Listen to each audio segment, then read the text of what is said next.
Hey everybody. Um, well, here we are. We're back as you know, and this is actually the first time I'm actually recording after the strike has been settled. So I hope you're all doing well. I was actually pleased that everybody seemed to be getting back on track, the assignments and everything, um, following the strike settlement, well, suspension. And again, I want to thank everybody for their support and the teachers and everything, whether you opted out or in, it's fine. And we are working on now a delayed schedule because of that, which I thought was fair. So as you know, the feature assignment we do, again, I'm recording this before Monday, but we do Monday, the the sorry, is due Monday the 24th. And then of course the rewrite will be due on the 26th. Okay. I'm sorry, that's May 2nd. Whoa. And then the major assignment will be due on May 9th, which I know is the middle of final exams, but I'm just trying to get extra time. If you want to get done before then, that's fine too. Whatever you want to do. So a couple things. I have actually gotten a few feature assignments in by this taping, and I was actually quite pleased with what I saw. Let's actually actually just show you what I got here, but also like maybe some of the things you might run into that you need to be careful of. Now here's a story right here. Thank you, Janice, about the weather. And again, we have, this actual story actually got a good grade and everything, but there was actually one little wrinkle with it, and I saw this in just about every paper I've seen so far. So now, again, I really want you to just start with this one person because you can dig when you this anecdotal league is you can really dig into someone's personal, relatable experiences much more deeply when it's just one person. Okay, so that's the whole idea of an anecdotal lead and an engaging feature assignment is that you're trying to basically make it relatable, related to maybe one person's experience and then another person's experience and then another person's experience. And again, some of the things we talked about, like clothing, trying to deal with like the inconveniences of like the weather changing like as the day progresses. We're still seeing that now. Some days are a little bit too cold, some days are a little bit too warm.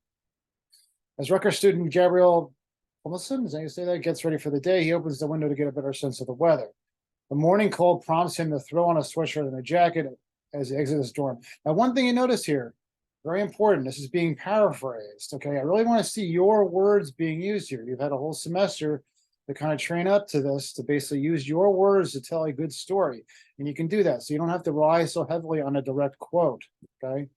So right here we have a paraphrased storytelling. The morning cold prompts him to throw on a sweatshirt and a jacket as he exits his dorm to go to get the classes. By the time Puminson's classes are over for the day, the afternoon sun is out and blazing. Beads of sweat envelop the back of his head. See, and that's actually the kind of description I've been asking for. A little bit more description of the scene, of what we can see. So it's not just like accurate, clear, and focus, but also visible. This is what this story is, okay? Spring weather welcomes Rutgers students to warmer, sunnier days, yet the change comes suddenly and abruptly, which is kind of what New Jersey does. Thomason says and he enjoys how he is able to stay outside and enjoy the spring scenery with his friends, yet the unexpected shift in the weather from morning to afternoon brings its own troubles. So he paraphrase, all storytelling right here. Then a quote, a nice quick quote. Rutgers in the spring is so much better now than in the winter, than how the winter season makes the campus feel, Pumpkin said, but I'm always feeling confused about how I should dress for the day once the spring season hits. Okay, not too wordy. That's good.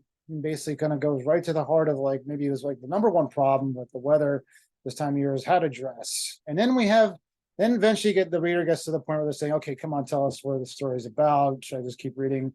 I want a little more substance. So then we go beyond the anecdote, and that's when they call the delayed lead, the nut graph. That tells everybody what the story is about. Instead of being the first graph, it's the fifth graph. Okay. Rutgers students say they have mixed opinions about how weather has been this few weeks, as temperatures at Rutgers have been reaching a high 60s and even 70s. The spring season brings about warmer days. Yet students note that the shift in weather comes with its potential drawbacks in lifestyle. So it's kind of a mixed situation. And then you kind of rotate back into transitions. Many students know, breaking this down piece by piece, why it's mixed. Many students note that the sunny weather has had an overall positive impact on their mood and their ability to enjoy daily activities. Freshmen, and now we got an anecdote. Freshman student Ana Gomez says that she recognizes how changes in the weather greatly affect her mental state and her sense of productivity. Gomez says that having nice weather makes her feel like she is getting the most out of her day, as she can fulfill more of her tasks and obligations. Okay, so that's like kind of, again, then we can get into a quote, and it kind of goes into the same rotation. Okay, transition, anecdote, quote. Maybe you can have another anecdote there, maybe another quote. That's fine under that same transition. The issue I had with the story was that she had a really long quote at the end here, which I really think looked really clumsy just by looking at it from afar. See all these numbers and abbreviations and all this stuff. You just want something, a direct quote to be kind of quick and quippy, and something, that is like maybe something that shows a little emotion. This could be easily paraphrased. Okay, much of this. I typically tend to wear a full sleeve shirts along with lots of formal wear, but now with the increased heat and lack of AC within the RBS right now, it is very uncomfortable to wear such formal wear for the entire day. It's actually, the sentence is a mouthful. Okay, so basically maybe something like, she tends to wear full sleeve shirts, lots of formal wear, but then you do like a period, which allows for some, maybe like a pause, a breath, dramatic effect, even like, it stops short. But now you can almost mix the but now part. You give it more emphasis when there's a period in front of it. With the increased heat and a lack of AC within RBS, I'm not sure exactly what that is very uncomfortable to wear such formal wear. You don't even need this part right here. So you're even cutting down on words. Okay. I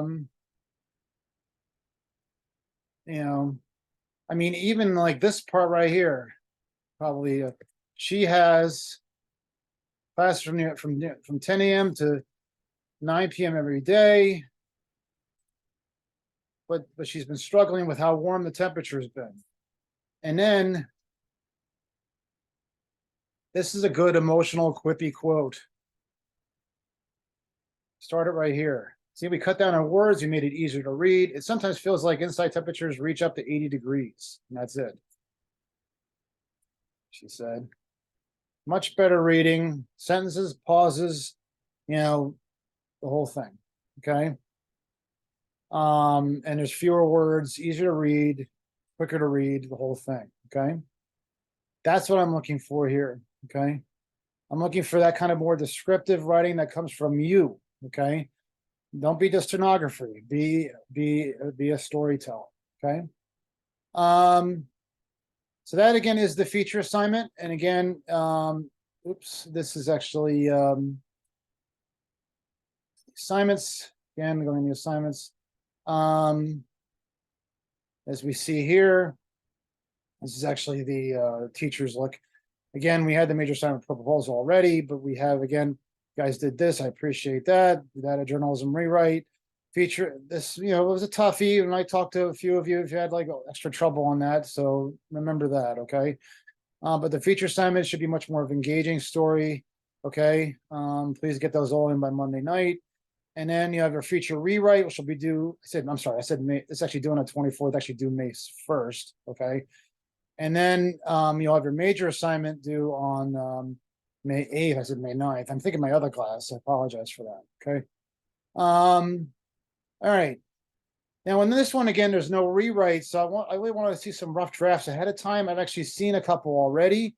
And thank you, Janice. You were one of the people who actually sent one. So let's look at what Janice. All I asked for is maybe something sent through an email with an attachment. So what I do is I just kind of read it like this, and then I provide some guidance. So this is about basically the labor negotiations and the strike, which you could still write about even though the strike's been suspended. But labor negotiations continue, and the reaction people had to this whole strike situation is still stands. I mean, whether it was right or not, whether who was on the right side, that sort of thing, but maybe interviewing students.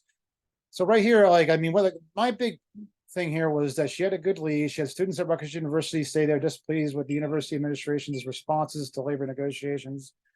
Okay, so basically you have that. Okay. But then it kind of goes into background. See, even though it's a longer story, you're not writing a research paper here, okay? So labor negotiations at Rutgers University plan to pick up pace starting the beginning of the year with pressure. This is all stuff that could go later or woven into the story. This story is supposed to be about the students' reaction to the labor strife, okay? So make sure you focus on that, okay? This is all background stuff that's happened already, and it doesn't have anything to do with the students' reaction. So that was my advice to her, basically, and this is the kind of feedback I provided in an email back to her. According to news updates released by Rutgers, the union, all-day bargaining sessions began to take place in March. In a recent email sent out, this is all background stuff. Jonathan Holloway stated, blah, blah, strikes and deal unlawful, blah, blah, blah. I really want to start with this. Many students at Rutgers emphasize the union's cause for improved wages, and now we get to the students, okay? And then she had some good. She was on the board with this. She also said that she was fully on board with necessary actions the union will take to make demands met. She says that although she does not know much about the ongoing strike, she doesn't like what the false remarks. That's good anecdotal stuff. Sometimes she kind of had like some quotes that were a little bit long. But again, like in this kind of story, you want to again, you want to paraphrase more than you want to actually like this direct quote and be a stenographer. You want to actually use your own words to describe mostly how the students' feelings and reactions are. Okay, so that was also my reaction to her. I mean, this looks like it's going to follow the pattern of having students' reactions, transitions, anecdotes, quotes. It's going to follow that. So it really only needs some tweaks. I'd say it's probably at C level right now. That's as in the letter C, grade C. But I think that basically it just needs some of those tweaks, especially with the beginning there. I know it's a longer story, so don't think you're writing some sort of like research paper. And then when a research paper, you tend to write a lot of background first. No, this is an inverted pyramid story, just like the others. The important stuff is what comes first, and the important stuff is what you're focusing on first, and that is the student reaction. You're not writing about the labor strike, you're writing about the student reaction to the labor strike. Okay, all right, that's all I have really for you guys. Okay, and I will have another lecture, probably not too long, next week. So just remember what's due. Remember that everything was delayed, and that's about it. Now I'll be talking to you guys. Thanks very much.